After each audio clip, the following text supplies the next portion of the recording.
ako sa bude modernizovať systém v súkromných podnikoch. Povedzte nám, čo sa bude meniť u vás v 2006 roku. Všetko. A bolo aj na čase. Lebo takto sa nedalo robiť. Nemôžete nájsť poctivého robotníka. Ak vydrží mesiac, tak je dobre.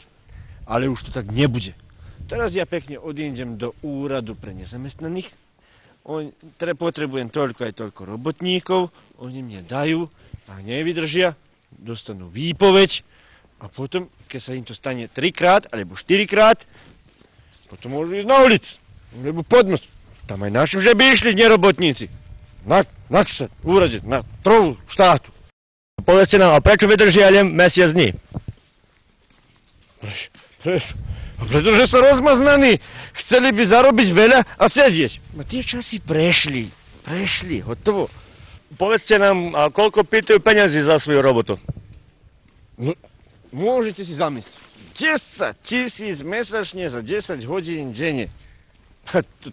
To je anarchia. Vole, kedy ľudia robili za litru mlieka. Od svitu do mraku. A bol pokoj. A teraz to už ja neviem, čo mám. Neviem, ako by som... ako už to vyriešiš ten problém. Naozaj neviem. Čistá anarchia. A koľko ich platíte? Tak 4 000. To je, verte mi, maximum. Mám aj Jatrovi.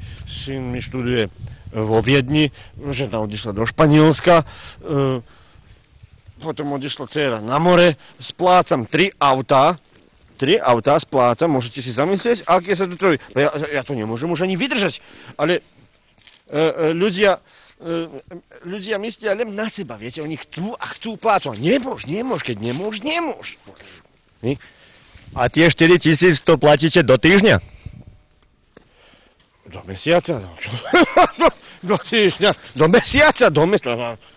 Verte mi, naozaj maximum. Gazda, už je poludnia, môžeme si zapáliť.